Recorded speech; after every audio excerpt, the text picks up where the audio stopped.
Алматы облысы Панфилов ауданы Жаркент жоғары гуманитарлық техникалық колледжі. Информатика пәнінің оқытушысы Сағат Еркебұлан Болатұлы. Сабақтың тақырыбы қайталану операторлары. Сабақтың мақсаты Дельфи ортасында параметрдің мәні бойынша қайталануды ұйымдастыратын алгоритмдерге бағдарлама құру дағдыларын қалыптастыру және өзіндік тапсырмаларды орындау. Бағалау критерийлері. Дельфи ортасында қайталануды ұйымдастыратын алгоритмдерді меңгереді, қайталану операторының құрылымын біледі, өзіндік тапсырмаларды орындай алады. Қайталану операторы берілген есепті шешуде алгоритмнің кейбір бөліктері немесе тілдің бірнеше операторлар тобы бірнеше рет қайталанып орындалуы мүмкін. Осындай процестерді ұйымдастыру үшін қайталану операторы қолданылады. Қайталану процесін үш түрлі жолмен ұйымдастыруға болады.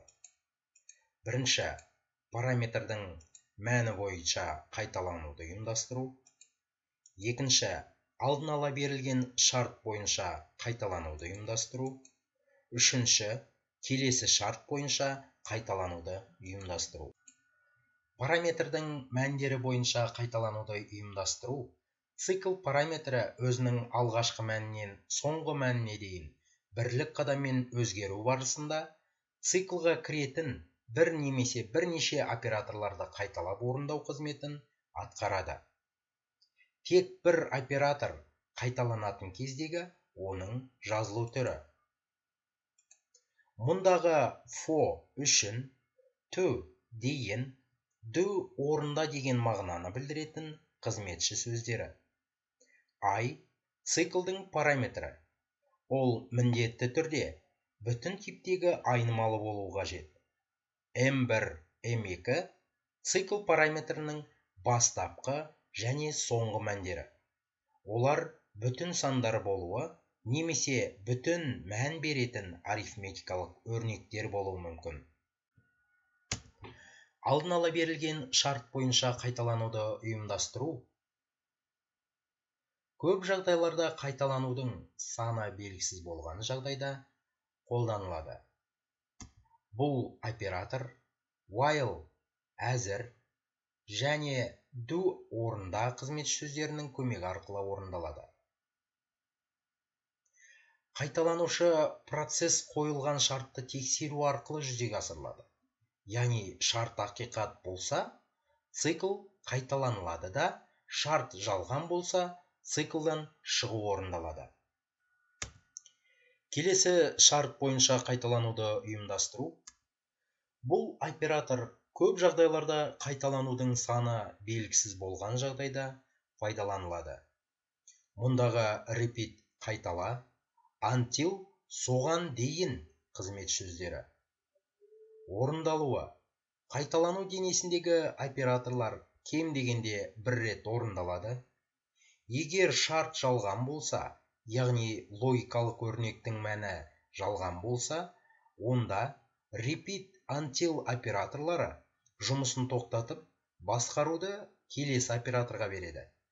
Кері жағдайда шарт орындалудан қалғанша қайталану денесі қайталана береді. Мысалы, 1-ден 50-ге дейінгі және 50-ден 1-ге дейінгі сандарды for операторының көмегімен жауапқа шығаратын бағдарлама құрайық. Delphi бағдарламалық ортасын іске қосқаннан кейін формаға button және memo компоненттерін орналастырамыз. Форма терезесін ықшамдаймыз. Button батырмасын ерекшелеп, есептеу деп батырмаға ат береміз. Батырманы 2 рет шертіп, біз процедура денесін ашамыз.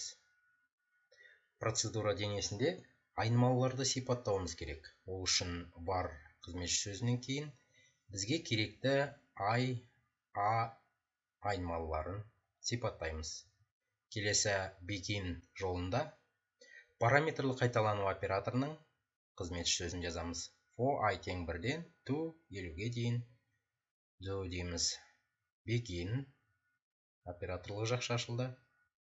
A меншіктеу белгісі, I-ға өтір нүкте. Memo 1 нүкте lines нүкте add жақша ішінде int to str мәніне a мәнін жазамыз. Өтір нүкте қоямыз. Жолды аяқтаймыз. And өтір нүкте. Енді программаны жүктеп көрейік. Бұл программаны толық қате жоқтығына көз жеткіземіз және run батырмасын басамыз. Есептеу батырмасын бастық. Міне, есептің нәтижесі 1-ден 50-ге дейінгі сандарды экранға шығарды. Программаны тоқтату үшін run program reset командасын орындаймыз. Құжатты сақтау үшін сохранить батырмасын басып, имя файлы өрісінде құжатқа ат беріп, сохранить батырмасын басамыз. Программада down to қызметші сөзін пайдаланып, 50-ден 1-ге дейінгі сандарды экранға шығарайық. Ол үшін параметрлік қайталану операторы қызметші сөзін жазуымыз керек. I тең 50-ден down to қызметші сөзі, яғни кері қарай 1 санын қойып программаны жүктейміз. Есептеу батырмасын басамыз. Міне, нәтижесінде 50-ден 1-ге дейінгі сандар кері жолмен бізге экранға шықты. Екінші мысал есепті қарастырайық. Факториалды есептеу. Формаға label, edit, memo, button компоненттерін орналастырып, қасиеттерінің мәнін қою. Факториал батырмасын басып, процедура денесін жазу. Бұл программаны орындау үшін бізге батырма керек. Button компонентіне факториал атын меншіктейміз.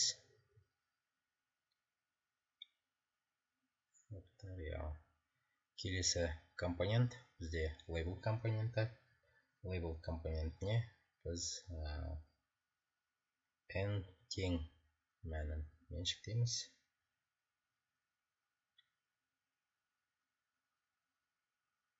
N тең. Келесі фонд бөлімінен қарып өлшемін таңдаймыз. Келесі edit компоненті. Компонентін орналастырғаннан кейін келесі тағы бір label компоненті керек. Бұған біз s тең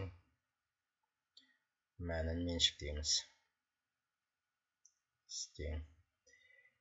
Яғни бұған біздің жауабымыз шығатын болады. Бізге memo компоненті керек. Есептің нәтижесін memo компонентіне орналастырамыз. Форманы ықшамдаймыз. Бағдарламаны жүктейік. Run. Енді 5 санының факториалын есептеп көрейік. 5 факториал батырмасын басамыз. Келесі 10 санның факториалын есептейік. 10 факториал. Келесі үшінші мысал.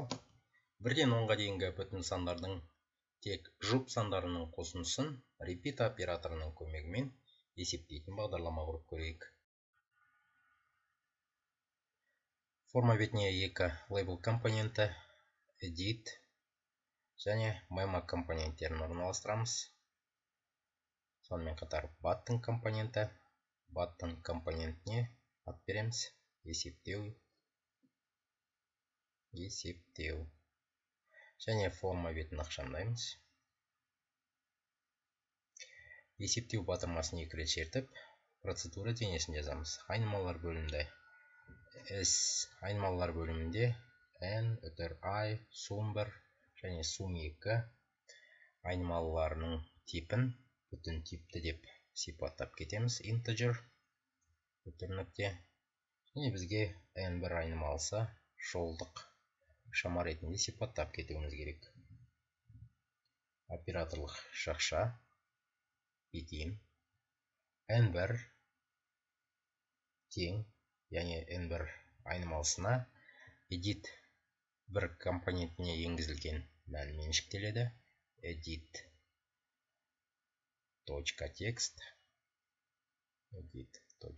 text өтірлі нүкте n меншіктеу белгісі str to int, яғни n1 айнымалысын біз n айнымалысына меншіктейміз. str to int функциясы n1 айнымалысын сандық мәнге түрлендіріп n айнымалысына меншіктейді. Sum1 меншіктеу белгісі тең 0, бастапқы мәнін 0-ге тең есеп қоямыз. Параметрі циклдың параметрі бастапқы мәні 1-ге тең болады. Циклдың параметрі ол бізде I айнымалысы. Келесі repeat қызметші сөз жазылады қайталану операторының. Келесі sum1 меншіктеу белгісі sum1 қосылған I, яғни цикл параметрі өтірлі нүкте. Келесі жолда біз цикл денесінің I айнымалысын жазамыз. Меншіктеу белгісі I қосылған 2 өтірлі нүкте until I n-нің үлкен болғанша шартын жазамыз, яғни I үлкен n-нен өтірлі нүкте болғанша цикл денесі қайталанады. Memo 1 нүкте lines added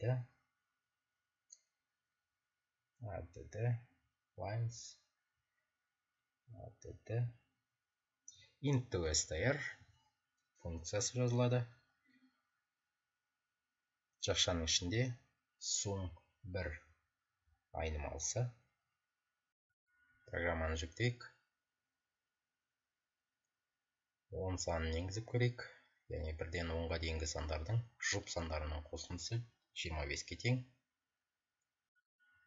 100 санының жұп сандарының қосындысы 2500-ге тең.